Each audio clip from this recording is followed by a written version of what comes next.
గురించి అధిష్టానం నుంచి పిలుపొస్తుంది అనేది అబద్ధం. ఎప్పుడైతే రేవంత్ రెడ్డి ఎక్స్పాన్షన్ చేయాలని అనుకుంటేనే తెలంగాణ క్యాబినెట్ ఎక్స్పాన్షన్ జరుగుతుంది. ఇది రాసి పెట్టుకోండి. నేను నోట్ బై ఓట్స్ అంటారు కదా.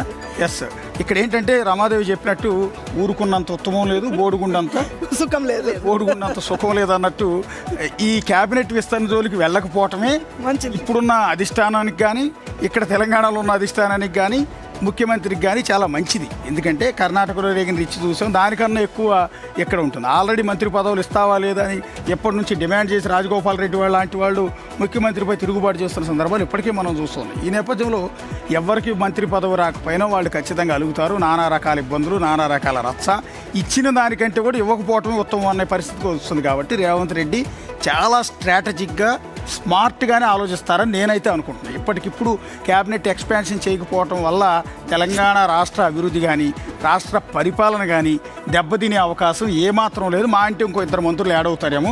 ఆ ఇద్దరు యాడ్ కాకపోయినా కూడా వాళ్ళని సాటిస్ఫై చేయాలంటే ఏ నామినేటెడ్ పోస్టో ఇంకోటి ఇచ్చి కూడా వాళ్ళని కూల్ చేయొచ్చు. ఇప్పుడు కూడా మినిస్టర్ స్టేటస్ అనే పేరుతో మొన్న అద్దంకి దయాకర్ కావచ్చు, బల్బూరి వెంకటకి లాంటి వాళ్ళకి పోస్టులు ఇచ్చారు.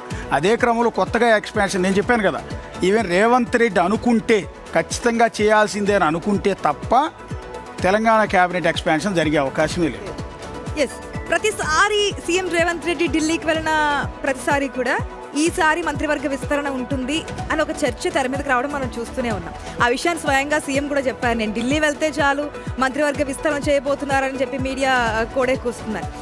దీనికి ఒక లెక్క కూడా ఉంది. గతంలో అశోక్ గారు చెప్పింది 100% కరెక్ట్. ఎందుకంటే ఆల్రెడీ కర్ణాటకలో ఏ విధంగా జరుగుతుందో మనం చూస్తాం. 20 మందికి ఇస్తే కనుక దాంట్లో 2 మాకు కాదు అండ్ అసలు చేయలేదు. ఇంకోటి ఏంటంటే మాకు ఈ శాఖలు వద్దని చెప్పి అలక్కబూరిన బట్టి వారు చాలామంది ఉన్నారు. గతంలో తెలంగాణలో మంత్రివర్గ విస్తరణ చేసినప్పుడు ఏదైతే శ్రీహరికి అది ఇచ్చినప్పుడు కాదు మాకెందుకు ఇవ్వలేదు అని చెప్పి అలకబోని లిస్ట్ కూడా మనకు తెలుసు. ప్రతి ఒక్కరి ఇంటికి వెళ్ళడం, మాట్లాడడం, బొజ్జగించడం, నెక్స్ట్ టైం చేసడం మీకు ఇస్తామని చెప్పడం, అట్లా హామీ ఇచ్చిన వాళ్ళు చాలా మంది ఉన్నారు. ఇప్పుడు మంత్రివర్గ విస్తరణ చేస్తే ఎంతమంది వరకు ఎన్ని శాఖలు ఖాళీ ఉన్నాయని చెప్పి వాళ్ళందరినీ సాటిస్ఫై చేయడానికి. ఇక రాజగోపాల్ రెడ్డి విషయానికి వస్తే ఒకే కుటుంబానికి సంబంధించి 2 మంత్రుల, జిల్లాకి సంబంధించి పక్కన పెడితే కుటుంబానికి 2 మంత్రులు అంటే వేరే కుటుంబాల నుంచి కూడా ఆ యొక్క లిస్ట్ మళ్ళీ బయటకు వస్తుంది కదా. ఇట్లా చాలానే ఉన్నాయి. ఒకవేళ అది కూడా పక్కన పెడితే అసంతృప్తిగా ఉన్నటువంటి వారిని బొజ్జగించాలంటే ఉన్నటువంటి మంత్రివర్గంలో వారిని పక్కకు పెట్టాలనే ఈక్వేషన్ ఇంకోటి బయటకు వస్తుంది. దాని ద్వారా ఇంకాస్త నెగిటివ్ కూడా ఛాన్స్ కూడా కనిపిస్తుంది. యాక్చువల్లీ కదా ప్రేమో అని అసలు కర్ణాటక క్యాబినెట్ ఎక్స్పాన్షన్తో దీన్ని కంపేర్ చేయొద్దు. అక్కడ 2.5 ఏళ్లకు పైగా సిద్ధరామయ్య ముఖ్యమంత్రిగా పనిచేసిన తర్వాత ఛార్జీ తీసుకున్నారు డీకే శివకుమార్. అందుకని తన సొంత క్యాబినెట్ ఉండాలని, సొంత మనుషుల క్యాబినెట్లో ఉండాలి అని పరిపాలన సౌలభ్యం కోసం అక్కడ ఎక్స్పాన్షన్ చేసుకుండొచ్చు, చేంజెస్ చేస్తారు. ఇక్కడ ముఖ్యమంత్రి ఒకరే కదా నడుస్తున్నది. ఆల్రెడీ మొదటి నుంచి ఇప్పటి వరకు ఆయనే రన్ చేస్తున్నారు. సో కాబట్టి ఎక్స్పాన్షన్ కావాలనుకుంటేనే అధిష్టానం, అప్పుడు రేవంత్ రెడ్డి అడిగితేనే హైకమాండ్ ఓకే చేస్తుంది తప్ప ఈయన వద్దు అంటే క్యాబినెట్ ఎక్స్పాన్షన్ జరిగే అవసరం ప్రస్తుతానికైతే ఉండదు. ఈ సందర్భంగా ఒక క్వశ్చన్ రైజ్ అవుతుంది.